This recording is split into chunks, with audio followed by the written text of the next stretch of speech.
Behind the Badge Illinois, giving you the inside scoop on public safety and those who protect and serve. Your real stories directly from law enforcement experts, and get a chance to ask questions about issues you've always wanted to know more about. You have the right to remain informed. This is Behind the Badge Illinois. I'd like to welcome everybody to the first episode of Behind the Badge Illinois 2025. It's our second season, second year. So I want to thank all of our viewers and listeners who followed us all of last year. We covered a ton of topics, spoke with a number of law enforcement professionals, a number of law enforcement agencies, another number of charitable organizations that support law enforcement.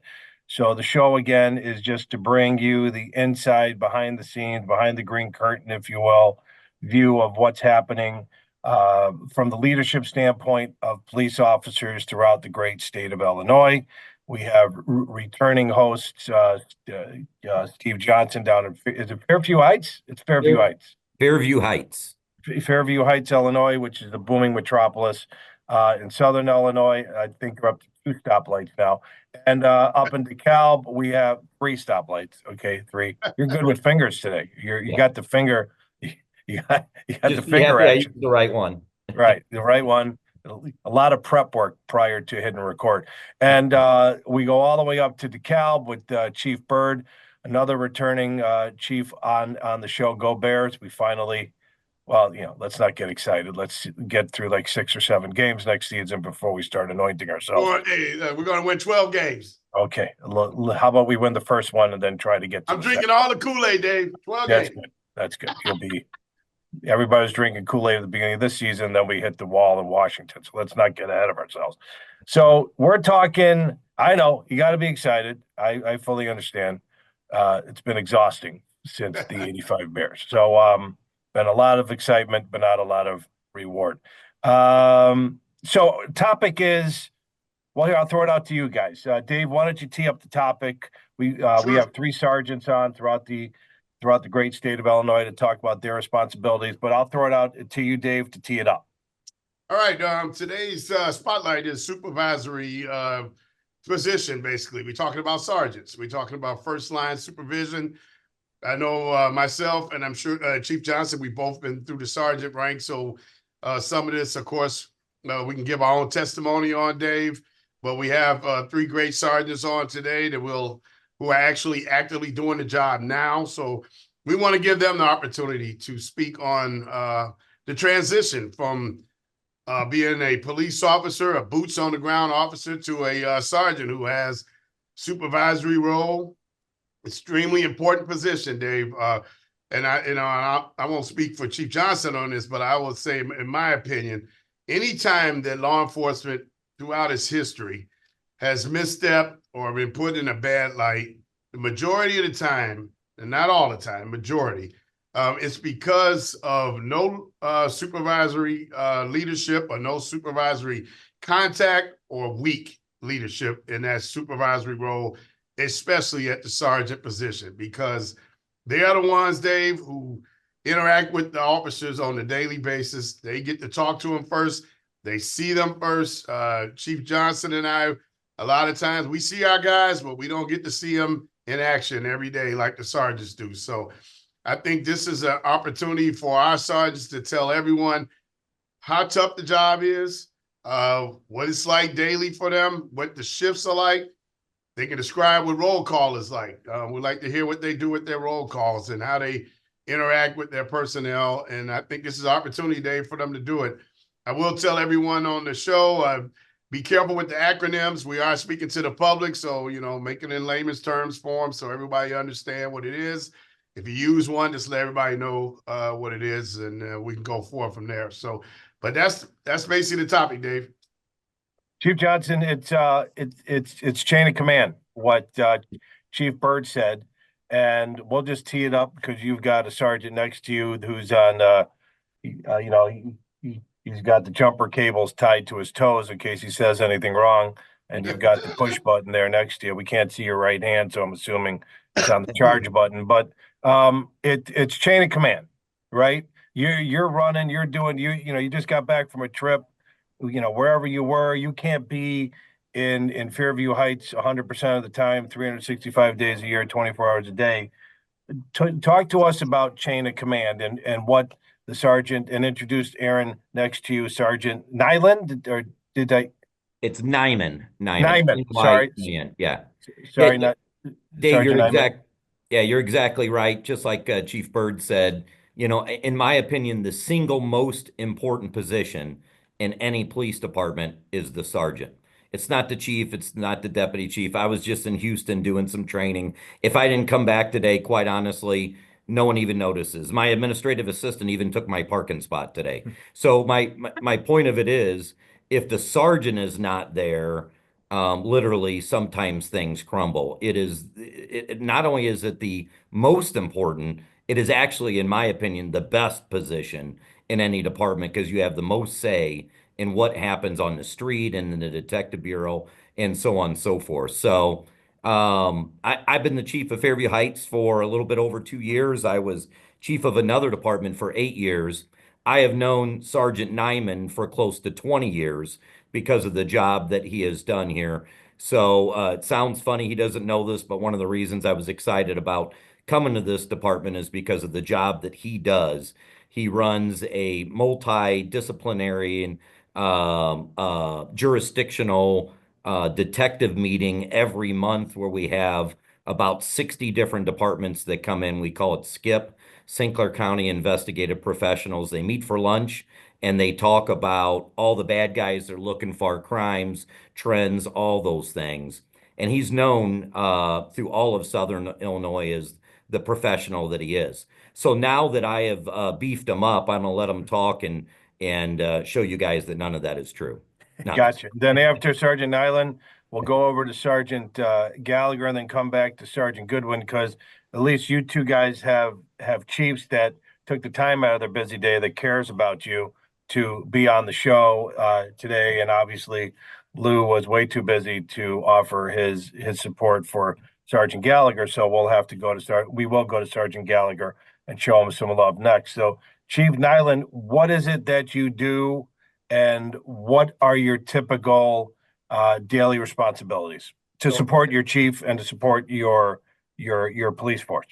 Yeah, so as a detective sergeant, I oversee 5 investigators directly. So we start our morning every day with a briefing. First and foremost, we have to talk about in custodies. We have a jail facility here, so anybody that's in custody we have to address because there's time constraints there. So I help dole out those to an investigator, assign, somebody picks up an in custody to get warrants on.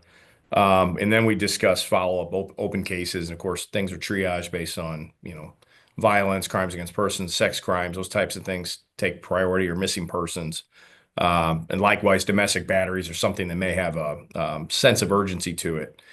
And then I kind of my day-to-day is just to oversee the detective's caseload and to manage the case assignments to make sure nobody's drowning. We participate in St. Louis Major Case Squad, which works homicides, and the Child Death Task Force. So sometimes my detectives will get detached and assigned to one of those 2 task forces, maybe for a week or 2 at a time. In fact, right now you have a detective assigned to a homicide in Collinsville. Yeah. So, and then as far as my role as sergeant, I'm kind of that, I see it kind of as the buffer between the administration and the guys, try to relay the chief's orders best I can and try to put a positive light on it and try to shut down any kind of complaining or whining. Cops really only hate 2 things, and that's change and the way things are. So you have to try to stay on top of that and keep everybody happy. So, Sergeant Nyman, how long have you been on the force, and how many years in rank? Can you give us that as well? Yes, sir. I've been on about 19 and a half years total, and I've been a sergeant since 2019. Prior to that, I was detached to a narcotics task force and actually held a supervisory rank in that. So about 10 years of informal and formal leadership position. Is that typical, Dave? Is that how long it typically takes to ascend to that level of, to be a sergeant? Is that career path about right? So I would tell you, Dave, and it depends on the department. It depends on how big the agency is. With ISP, Dave, usually the Illinois State Police. Illinois State Police. Thank you, Dave. The average time was about 10 or 11 years for most officers in the Illinois State Police to make sergeant. Now, it wasn't, like I said, there were guys who made it in 7. There were guys who took 15 years. Some took more than that. Sometimes the guys get promoted after 20 years of service, Dave. Everyone is different. Here at DeKalb, we don't have as much turnover. So the opportunity to make sergeant, is not always, available. And that's the problem. Which when you get to a smaller department, the turnover isn't as high.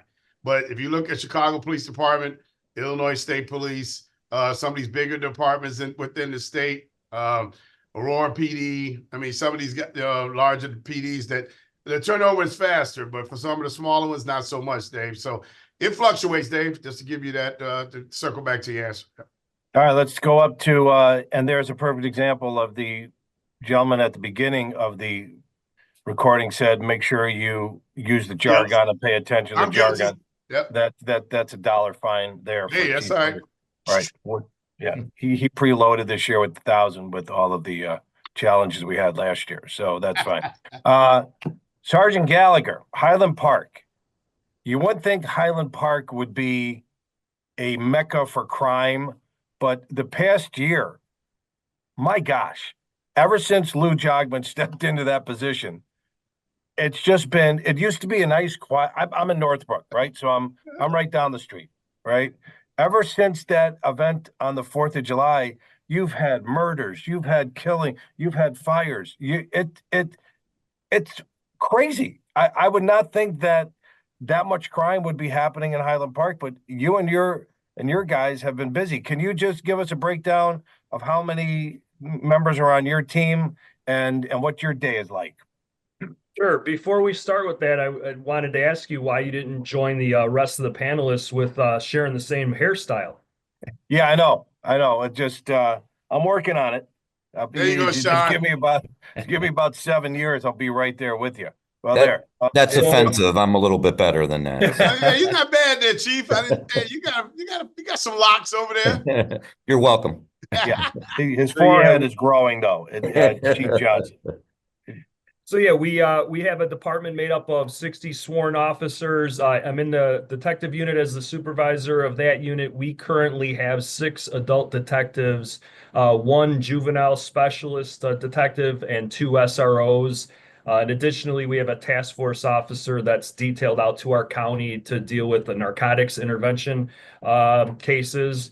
And much like Sergeant Nyland said, my day starts out with seeing where the department's been at for the last 24 hours and kind of triaging the most serious things that we have going on in that day and kind of working through that. And then our detectives take on the longer term cases, whether it be financial crimes, crimes against persons.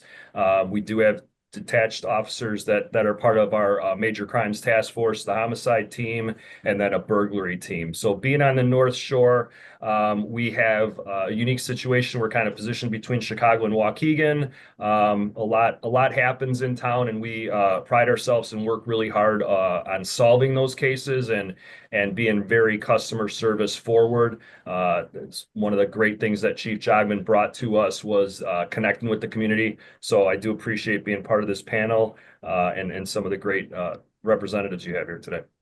Dave, do you want to, what was the proper question that you asked Sergeant Nyman, the career path for Sergeant Gallagher? I don't want to mess it up. No, so Sean, if you can give us first how long you've been in law enforcement, and then also your years and grade. Sure, Chief. So I started out in 2001, so I'm in my 24th year. And to be quite honest, I wanted to be a canine when I got on the job, and that was where my career path started and ended. I didn't ever think about anything else. And as fate would have it, about 2.5 years in, a detective spot opened up. And back then, the boss that I had was just very encouraging and said, put in for it. I said, "Oh, Sergeant, I'm not ready for this." And he said, it really encouraged me. And luck would have it, I got picked for that position and spent 13 years in the investigations division, very fortunate to be on some different task forces, homicide and burglary, and great time there. And I got promoted in 2016. Our sergeants, when they get promoted, go back to the patrol division. Spent a couple of years on nights, which I hope to never have to do again, working 6 p.m. to 6 a.m. The great side to that is the young officers that you get to work with that are really vibrant and really looking to learn. So that was very inspirational outside of the lack of sleep. But great time there, and then worked some day shifts, and now back to kind of what I really enjoy, which is the investigative side to it in this role. So looking forward. You got hard chargers in an investigation unit, and just kind of keeping track, helping them get through their day and seeing what resources they need is where I see my position. Well, Yes, thank you sir. for that. So, Chief Byrd, you want to introduce Sergeant Goodwin? Yeah, sure. So we have Sergeant Jason Goodwin from the Cal Police Department, who is actually a patrol sergeant, but Sergeant Goodwin did come from my detective division, Dave.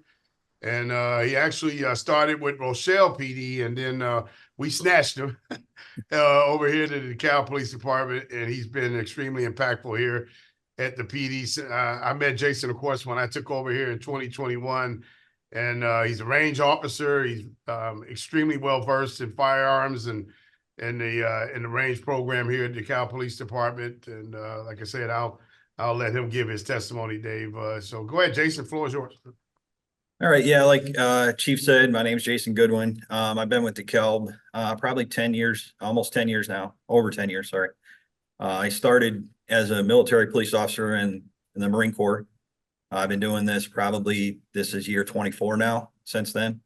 I like Chief said, I went through patrol. I was in the drug and gang unit here in DeKalb, did investigations for a couple of years before I obtained the rank of sergeant. And my daily thing is on patrol. So our daily routine is obviously pass on from the night before, looking through what happened and getting my guys up to speed. Normally on day shift, we have about 6 guys.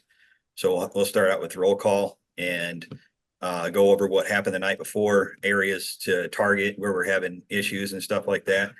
And from a supervisory standpoint, obviously I'll look at the officers I have, and I like to adhere to their strengths and say, okay, if this is where we're having a problem, if it's like speeding or whatever, I'll have officers I know that like to do traffic to actually target those areas. And from roll call, we'll disseminate our what we're going to do for the day from there. So I was up in DeKalb about 3 months ago. I went up to speak to a business class and I'm a Northern graduate.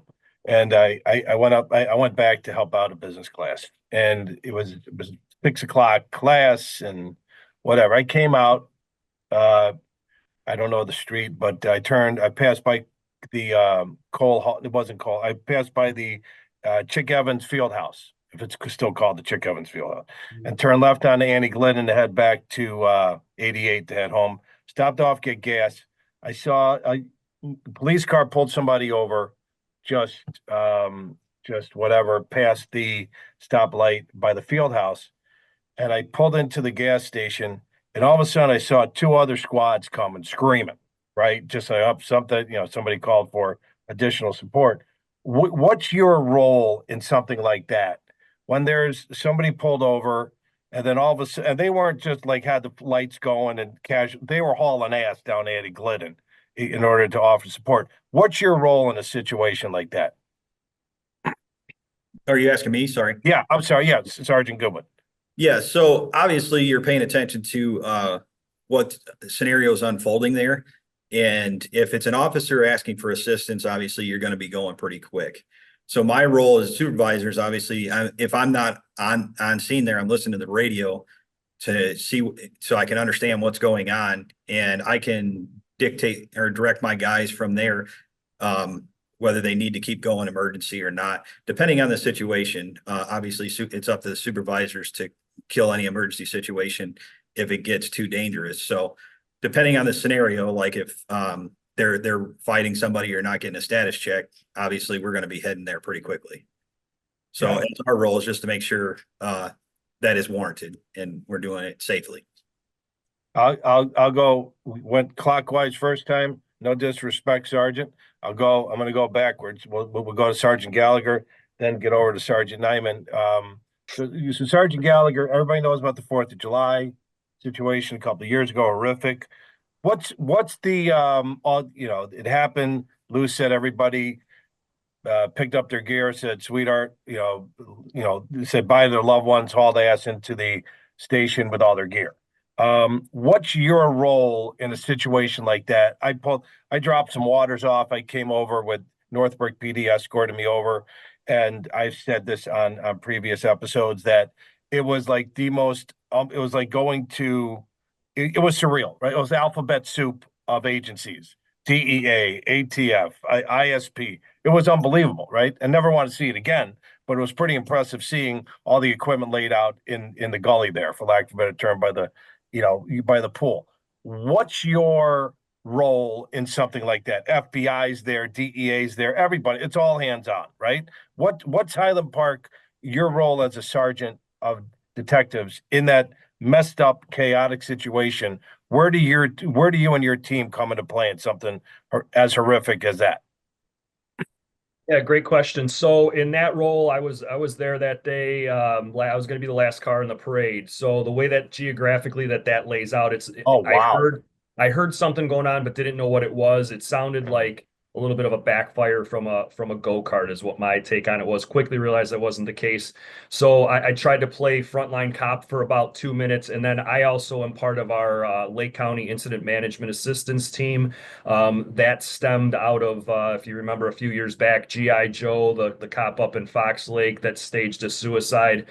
We quickly realized that was an absolute disaster management-wise. As you said, every three-letter agency that we've never heard of showed up, and it was Yep. very difficult for the agency to control. So we quickly activated our Lake County Incident Management Assistance team and set up our command post. I was the liaison between the department and the outside command officers. It set up our NIM system pretty quickly, and everyone has a piece. You'd like to be the guy chasing the bad guy, but had to realize that we have to try and steer and control chaos to a certain degree as best we could. It was a very fast evolving day, but we got our command post set up really quickly, and I really do feel that was we kind of put the foundation on the house, so to speak, before we started building the house very quickly that day. And that helped us really, really not cross paths with other agencies. So everybody started working out of our operations center, which was our fire station 33, kind of in the middle of our town that day.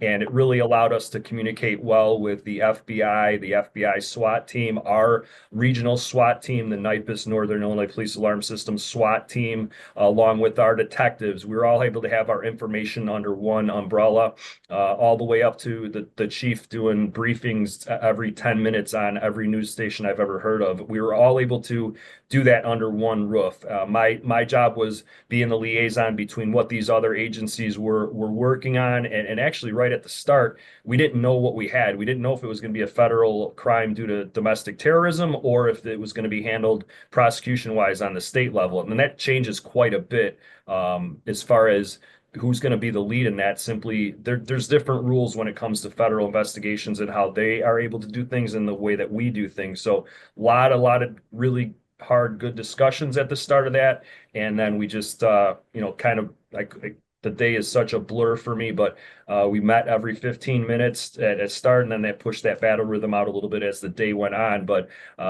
really getting that unified command center right away set up was key for us to have some success moving forward with regards to the 4th. Chief Bird, I think you were on the episode where we had the PIOs on. Is that the Public and information Chris from officers. Lake, Yep. yeah, and Chris from Lake County, who was the point person, Sergeant Gallagher. Like halfway through the session, I'm like, dude, you're the dude that was the HP point person, and he kind of rolled his eyes. He's like, yeah, it was me, and I'm like, great job, right? So crazy situation. It just shows everybody who might be new the different topics that we cover. All right, down to Sergeant Nyland. You're tasked with a bunch of different situations, right? You're sergeant in Fairview Heights. You've been, I think at the beginning you said you've been put on another task force in another town to help another crime.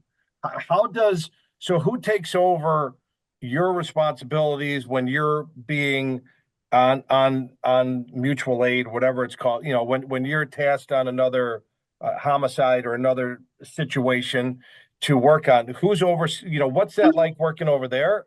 And who's overseeing your responsibilities in Fairview Heights while you're dispatched over there? Sure. So, working the way the major cases squad is set up, there's a hierarchy there as well. So they would have a commander, deputy report officers, and then investigators assigned. So, typically I work that as an investigator role. So the rank doesn't matter there. If I respond to another agency, there's another commanding officer. I report to him and work it just like a regular detective.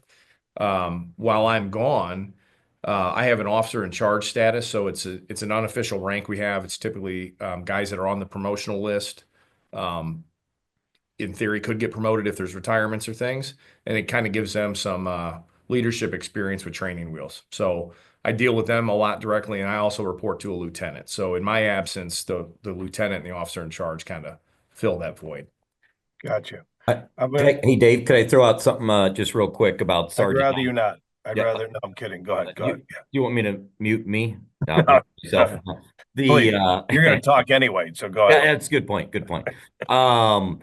During this podcast, I've watched out of the corner of my eye Sergeant Nyman check his phone no less than 30 times already. His detectives are out there. One's working a homicide, others are working other crimes. They're sending him messages. They're asking for leadership and advice, and he's responding to those types of things. You think about the sergeant position is nonstop. It's never ending.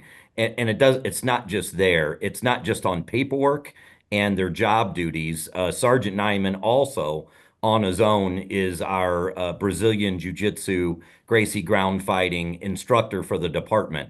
So multiple times a month, he gets the entire department together. They're on mats, wrestling, teaching defensive tactics, how to de-escalate and get people into custody without any injuries. As a result of that, multiple times a month, he's sending out videos of, hey, this incident happened. How could we do better? What are the things that we could do? Probably, in my opinion, the most important job of the sergeants is all the stuff that's not in writing. It's where they grab an officer in the hallway and they go, hey, that last call that you handled, did you think about doing it maybe this way or saying this? Or the opposite. Hey, you did a great job there. What you did, I want you to make sure you're telling other people. We say this all the time. The greatest training is when a sergeant calls officers over to a Walmart parking lot and they say, hey, let's practice a handcuffing. Let's practice, talking to people. Let's do those types of things. But the point of it is you're out there providing that frontline leadership that isn't always in writing, that literally alters lives. Thank you for that. That's great. I'm going to go back to Sergeant Goodwin. Marine Corps, thank you for your service. Thank you. What did that training help you become a better sergeant? And how did that Marine Corps training help you focus to do the tasks that you do every single day? Well, everything I learned in the Marines, I'm not allowed to use in the street. So, different rules of engagement, right? Yeah, I understand. Yeah. So, I quit. The Marine Corps installed my leadership ability that translates into here. So they start out as a recruit and they build you back up and into the leader that you're going to be. I was a sergeant when I got out of the Marine Corps, so I was already had some supervisor experience. So it took me a while to get back to that, but I wanted to get back to that sergeant role because I enjoy the leadership and be able to motivate people to do their job and get the task done. So it took me a while to get back there, but the Marine Corps is my fundamental basis of my leadership. I'll go the other way now. Okay, we'll go back. Counterclockwise here. Sergeant Nyland, how do you identify and communicate with officers coming up on future leadership potential to be a sergeant? And do you have any aspirations to go higher in rank? Yeah, I think for me, running a specialized unit, I don't typically deal with rookie Hey, Keith. officers. People come to me already. I don't have final say in selection, but I have some say in it. So I read a lot of police reports. I talk to other sergeants, kind of have an idea who, we may want back in investigations. And so my goal is kind of be transparent with my guys. If I'm trying to groom somebody for a leadership role, be transparent about the decisions, kind of tell them the why. Why are we doing something, or why was a particular decision made? Obviously, in policing, you don't always have the time in the moment to explain yourself. Sometimes you just have to go around the back of the house or whatever it may be. But when time allows, or during a debriefing, to try to explain myself, to help groom them a little bit too. And as far as aspirations, hoping to do well on this podcast stakes. We're testing for lieutenant right now. I don't want to bomb the city next to the chief. So, Ruh-roh. Well, good luck with that. I'll put in a good word. Thanks. So, Sergeant Gallagher, same type of question. When you're doing what you're doing, requires a certain skill level, right? It requires a certain maturity level. It requires a certain passion to do things, right? And it's how do you identify the next up and comers, and what do you do to help them develop? And what's your aspirations after being a sergeant? I think I'm going to just kind of piggyback on Sergeant Island's. These young kids are not afraid to ask the why. When we started, it was go do the mission and yes, sir, no, sir.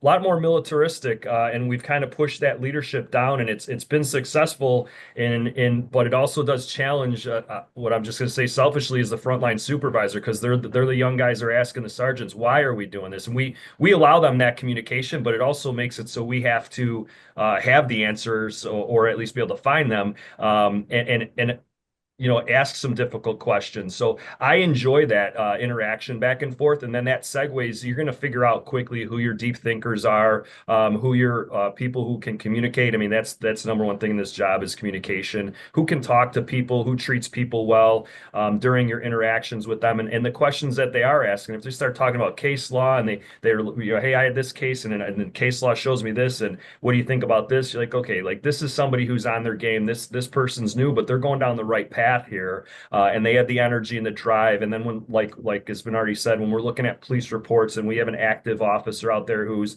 going up and getting search warrants, arrest warrants, those are kind of who we're looking for to take that next step and come into the investigations unit and to groom them for some other specialty positions that we have available.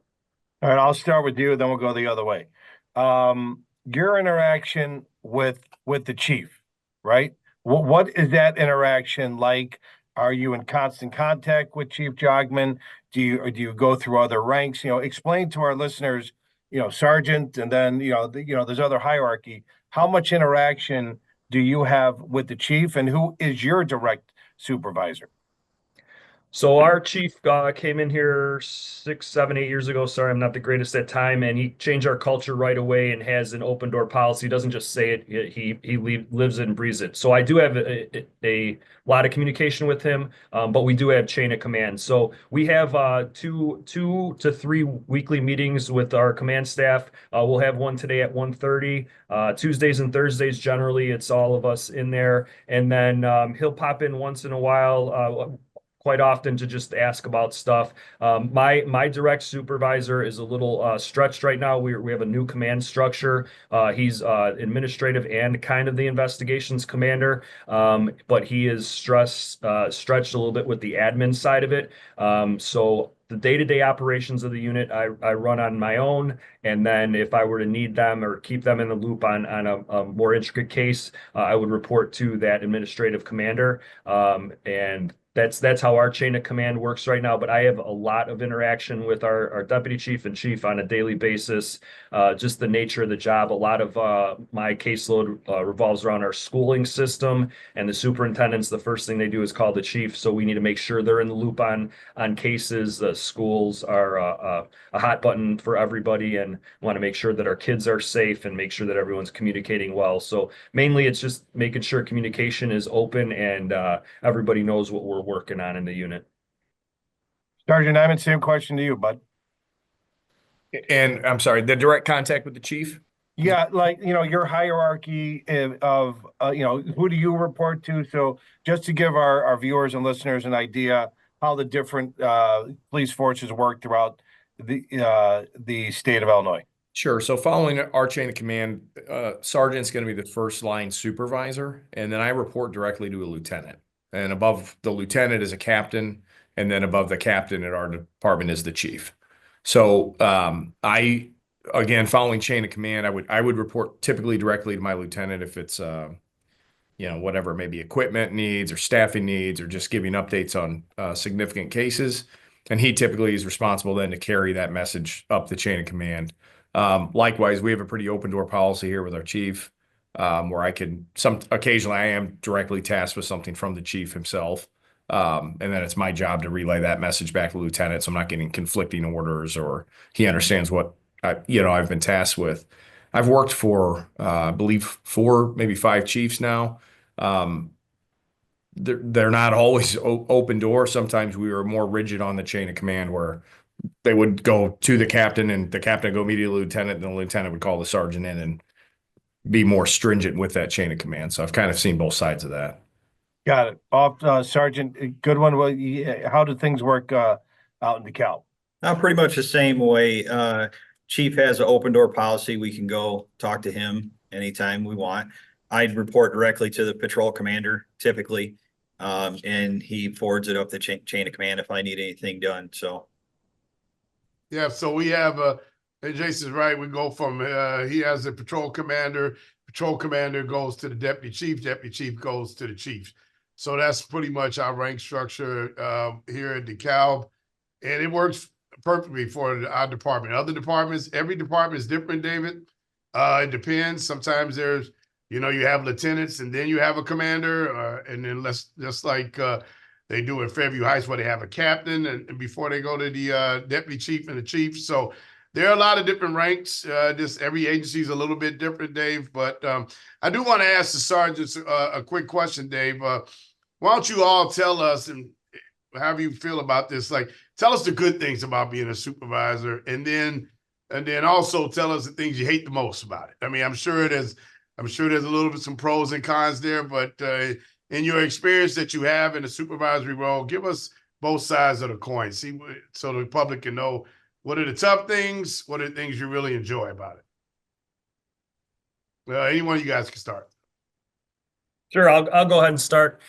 So what I do enjoy about it is, especially like I mentioned, being a newly promoted supervisor at night is being able to help the officers. Some things that maybe you take for granted after you got some time on the job, you might not realize that they're struggling with. So able to help them with that, and now moving forward, working on complex cases, being able to just provide the resources that these detectives need, whether it be some contacts or some different financial or whatnot resources. That's the most rewarding part of it. And I think the second side of your question, Chief, was what do I miss? To be honest, just going to the calls and having a lot more day-to-day action with the citizens. That's why I signed up to do the job. You do get a little detached from that as a supervisor. You're managing more than you're interacting with the public. So that part I do miss.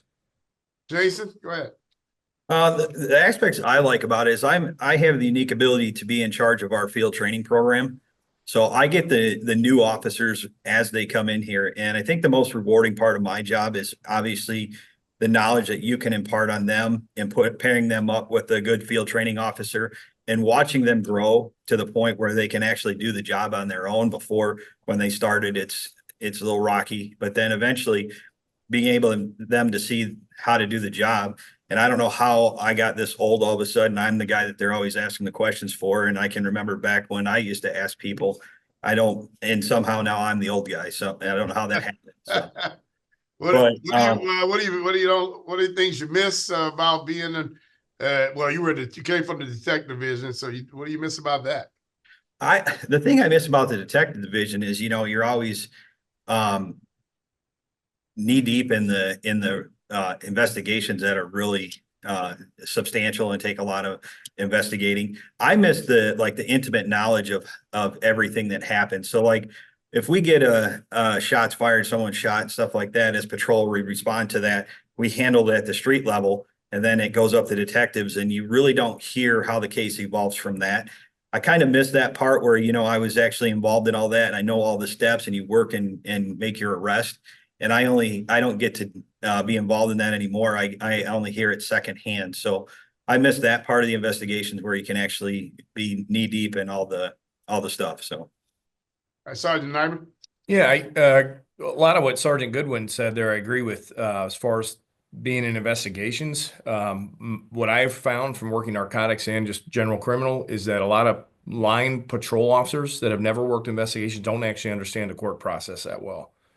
They take a call, they write their report, and then they move on to the next one. And they don't have kind of that sense of closure with things, or they don't know how maybe something came to fruition. And I find a different level of satisfaction when you actually maybe sit at a sentencing hearing for somebody and you see them sentenced to the penitentiary for something heinous versus patrol where you don't really ever know what happened.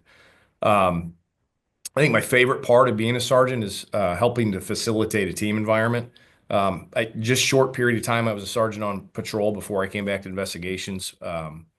But it's kind of when you can kind of see people's individual strengths and you get somebody or a unit working as a team. To me, that's the best part, and watching people grow. Maybe the worst part about being a sergeant is the having to hold other people accountable, especially when you're newly promoted. Some of those guys are your friends, or you came on together at the same time, and unfortunately, that comes with the rank. Is that you do have to hold other officers accountable, and it doesn't always make you the most popular person. Yeah, that's true.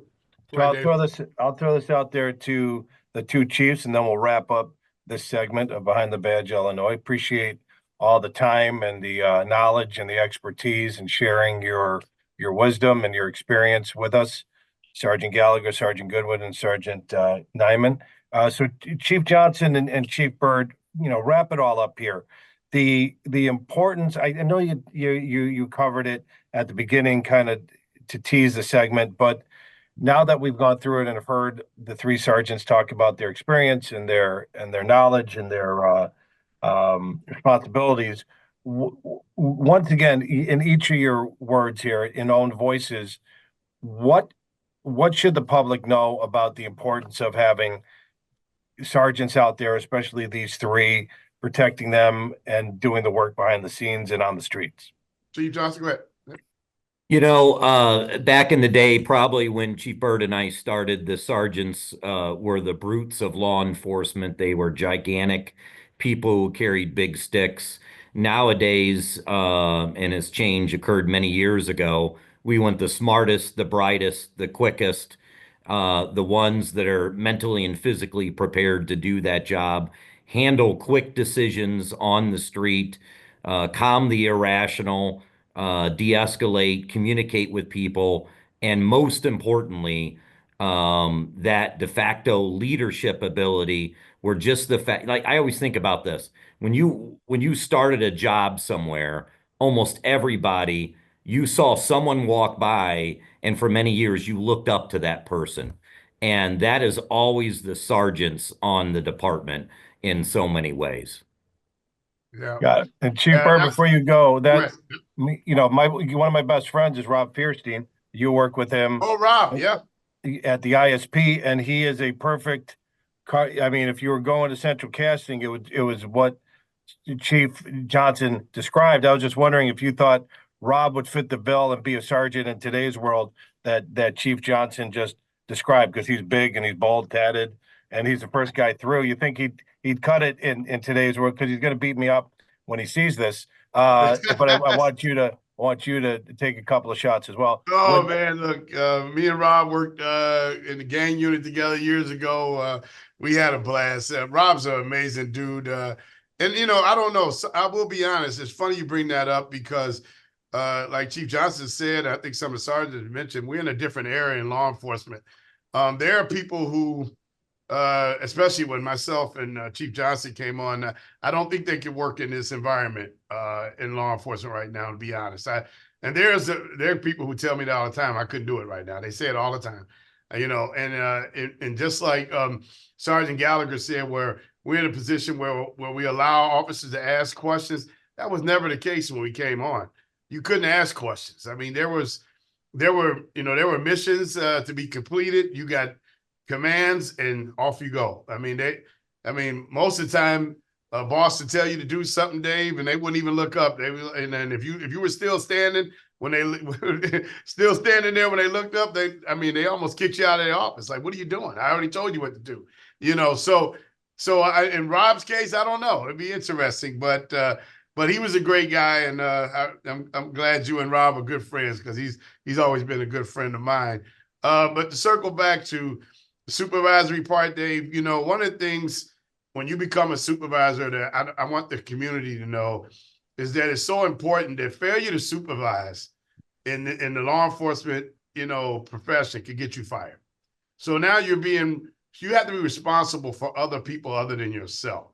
And most people, and I'm sure Chief Johnson can attest to this, as a chief, the first thing you always answer is if there's a problem with something happened on the street or something with a patrol officer, the first thing they answer is, who's your boss? And they want to know who's your sergeant. And that's because they are held accountable for the actions of someone other than themselves. And it gets real complicated. And that job is tough. And then at the end of the day, if we talk about the suicide rate in law enforcement, still extremely high, too high. And one of the jobs that a sergeant has is being able to identify these issues. Chief Johnson and we're not going to see it initially. They bring that information to us because they see these officers every day. They know when their attitudes change. They know when their posture change. You got an officer who comes out every day, makes 8, 10, 12 stops a day. Every day he does it. All of a sudden, you don't hear from him at all. That's a change in behavior. And we ask, I know me personally, I've always asked my sergeants, find something in common with everyone that's under your span of control. I don't care what it is, Dave. Sports, something, because when things start going awry, we need you to know this so you can tell us. They're that early warning. So that's the whole process where we need that early warning from our sergeants that we might have a situation with one of our officers, because his job is, you know this, Dave. I don't have to tell you this, but all the stuff that they deal with, you talked about the 4th of July incident in Highland Park. Those officers, that was traumatic to them.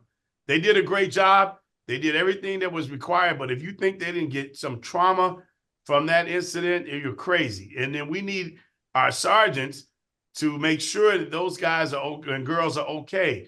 If they're not, they have to relay that information to us, Dave. So that's how important that sergeant position is to law enforcement. And I concur with Chief Johnson. It's the most important position in the agency, and they make the biggest impact for the department.